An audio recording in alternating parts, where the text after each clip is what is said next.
Welcome back with NEET 2025 cut off discussion. हमने इधर 2024 के साथ 2025 का डेटा लिंक किया है, जिससे हमें ये पता चलेगा कि नीट 2025 में हमें एमबीबीएस कितने मार्क पर मिलेगा। और एंड में मैं आपको 3 पॉइंट बताऊंगा जो आपके लिए बहुत ही इंपॉर्टेंट होने वाला। अगर आपने उनमें से तीसरी चीज मिस कर दी तो आपको एमबीबीएस में सीट मिलने के बाद भी आप कुछ नहीं कर पाओगे। जैसे आप यहाँ पे देख पा रहे हैं, हमने पूरे कट ऑफ डेटा को पूरे 5 भाग में डिवाइड कर दिया है। जैसे कि सारी कैटेगरी इसमें आ जाएगी कि ओपन, ईडब्ल्यूएस, एससीबीसी, एससी और एसटी। हमने यहाँ पे साथ में 2024 के मार्क भी दिखाए, जिससे हमें ये आइडिया चले कि कितने मार्क का इस साल गैप होने वाला। बेसिकली इस साल काफ़ी मार्क का मीन्स कम मार्क में एडमिशन मिल रहा है, क्योंकि इस साल का पेपर बहुत ही टफ था। यहाँ पर हम साथ में गवर्नमेंट और जीएमईआरएस दोनों कॉलेज की बात करेंगे, क्योंकि जीएमईआरएस के अलावा सेल्फ फाइनेंस कॉलेज ज़्यादातर मिडिल क्लास फैमिली नहीं उसमें एडमिशन लेते हैं, तो हम कोई सेल्फ फाइनेंस कॉलेज की यहाँ पे बात नहीं करेंगे, सिर्फ गवर्नमेंट और जीएमईआरएस की बात करेंगे। हम यहाँ पे 2025 का एक्सपेक्टेड मार्क डिस्कशन करने वाले हैं, और साथ में हमने एआई रैंक भी बताया और मार्क भी। जैसे हम यहाँ पे देख पा रहे हैं, ओपन कैटेगरी में इस साल आपको 526 मार्क पे आपको एडमिशन मिल जाएगा। अगर हम ऑल इंडिया रैंक की बात करें तो 23,511 रैंक पे आपको इस साल ओपन कैटेगरी में गवर्नमेंट कॉलेज में एडमिशन मिल सकता है। और साथ में हम जीएमईआरएस की भी बात करें तो आपको 486 मार्क और 68,548 मार्क पे आपको जीएमईआरएस कॉलेज में ओपन कैटेगरी में आपको एडमिशन मिल जाएगा। अगर हम ईडब्ल्यूएस की बात करें तो यहाँ पे आपको 520 मार्क गवर्नमेंट कॉलेज के लिए और आपको 485 मार्क जीएमईआरएस में आपको एडमिशन मिल जाएगा। तो बेसिकली यहाँ पे भी अप्रोक्सीमेट हमें 60 से 70 मार्क का गैप यहाँ पे भी देखने को मिल रहा है। अगर हम एससीबीसी की बात करें तो गवर्नमेंट कॉलेज के लिए एससीबीसी में आपको 513 मार्क और जीएमईआरएस में आपको 510 मार्क पे एडमिशन मिल सकता है। देखो, ये मार्क हमने एक्सपेक्टेड डेटा पे बनाए, तो ये 2 से 5 मार्क इधर उधर हो सकता है, ज़्यादा नहीं हो सकता। तो यही है। अगर हम एससी कैटेगरी की बात करें तो यहाँ पे आपको गवर्नमेंट कॉलेज में 472 और जीएमईआरएस में आपको 430 मार्क पे आपको एडमिशन मिल सकता है जीएमईआरएस कॉलेज में। तो बेसिकली 2024 का डेटा और 2025 के डेटा में देख रहे हैं कि कितना डिफरेंस है। अगर हम एसटी कैटेगरी की बात करें तो यहाँ पे आपको गवर्नमेंट कॉलेज 345 मार्क और जीएमईआरएस की बात करें तो आपको 295 मीन्स 295 मार्क पे आपको एक्सपेक्टेड 2025 में आपको एडमिशन मिल जाएगा। तो ये सारा डेटा हुआ कि भाई कट ऑफ। मैंने यहाँ पे कोई भी गोल गोल घुमाने की बात नहीं की, जो डेटा हमने दिखाया वही मैंने सिंपली आपको दिखा दिया, क्योंकि मुझे वीडियो लंबा नहीं करना। तो इस बात पे यार वीडियो को लाइक कर दो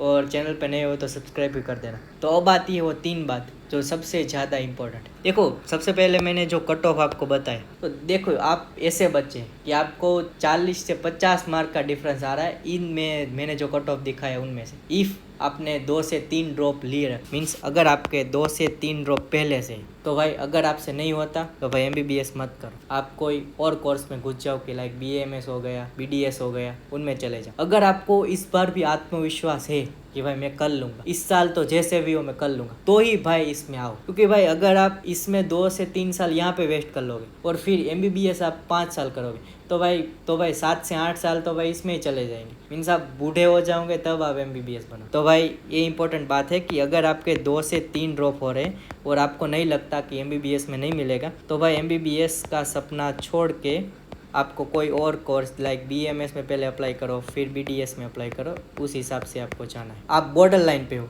मीन्स जैसे मैंने आगे बात की वैसे कि भाई किसी के ओपन कैटेगरी में 526 मार्क से इस साल का एक्सपेक्टेड कट ऑफ 526 मार्क है, और अगर आपके 525 से लेके 530 के बीच में है या फिर 520 और 530 के बीच में, तो भाई आप रिस्क ले सकते हैं कि भाई मुझे एमबीबीएस में एडमिशन इस साल मिल जाएगा। कि मीन्स आप बॉर्डर लाइन पे, तो आप रिस्क में तो हो ही अभी कि मुझे नहीं भी मिल सकता, वो मिल भी सकता है। मैं ही बोल रहा हूँ कि भाई अभी के लिए आप प्लीज़ रीनीट के लिए अप्लाई कर दो और साथ में काउंसलिंग के लिए भी अप्लाई कर दो। अगर आपको एमबीबीएस में एडमिशन मिल जाएगा तो भाई ज़्यादातर स्कूल हमारी ऐसी होती है गुजरात में कि भाई वो आपको फ़ीस वापस कर देगी रीनीट की। मैंने सुना है तब तक तो ऐसा होता है। रीनीट का भी ट्राई कर सकते हैं और साथ में आप काउंसलिंग का फॉर्म भी भर सकते। अगर आप कॉन्फिडेंट है कि भाई मुझे मिल ही जाएगा तो भाई आपके लिए नहीं है। तो मैं अब आपको लास्ट में इम्पोर्टेंट तीसरी बात बताना चाहूँगा। तो अगर आपको फाइनली एमबीबीएस में एडमिशन लगता है कि मिल ही जाने वाला, तो आपको किस ऑर्डर में एमबीबीएस कॉलेज को अप्लाई करना है। तो देखो, अगर हम एज पर स्टडी की बात करें तो ये मैं पेंसिल क्यों बनूँगी, हाँ, अगर हम एज पर स्टडी की बात करें कि भाई कौन सी कॉलेज में स्टडी अच्छी होती है, तो हमें किस ऑर्डर में फॉलो करना चाहिए। देखो सबसे पहले आपको बड़ौदा के लिए अप्लाई करना, फिर आप जामनगर के लिए करो, फिर आप भावनगर के लिए करो, फिर आप राजकोट के लिए करो, फिर आप बीजे के लिए करो और फिर आप सूरत के लिए करो। तो ये ऑर्डर हो गया हमारा स्टडी के बेस पे कि इन सब कॉलेजों में स्टडी अच्छे से होती है। जैसे कि बड़ौदा में सबसे अच्छी स्टडी होती है और सबसे कम मेरे हिसाब से एज पर MBBS स्टूडेंट के हमारे जो फ्रेंड्स पढ़ते हैं उस हिसाब से मैंने ये बताया कि सूरत में भाई वहाँ पे पढ़ाई तो सब कॉलेज में होती है, लेकिन मैं आपको अप्रोक्सीमेट बता रहा हूँ कि कैसे आपको करना है। कट ऑफ के ऑर्डर पे डालना है कि आपको भाई किस कट ऑफ के बेस पे हमें मीन्स नॉर्मली किस बेस पे हमें कॉलेज सिलेक्ट करनी चाहिए। तो देखो सबसे पहले आपको डालनी है BJ मेडिकल कॉलेज, फिर आपको डालनी है जामनगर, फिर आपको डालनी है बड़ौदा, फिर आपको डालनी है सूरत, फिर आपको डालनी है राजकोट और फिर आपको डालनी है भावनगर।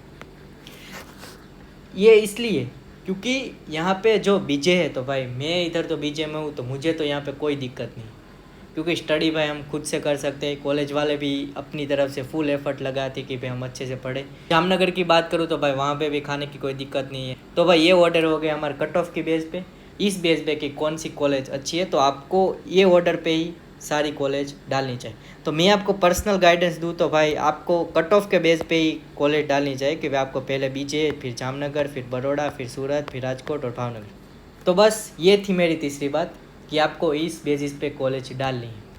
भाई कोई पढ़ाकू बच्चे है कि भाई मुझे तो पढ़ना ही है जो भी हो, मुझे वो कुछ फ़र्क नहीं पड़ता कि भाई वहाँ पे कैसे हम रहे, फिर हॉस्टल कैसी हो, उससे हमें कुछ फ़र्क नहीं पड़ता। सिर्फ मुझे स्टडी पे फोकस करना है भाई, फेस्ट या फिर कॉलेज कैंपस से मुझे कोई फ़र्क नहीं पड़ता।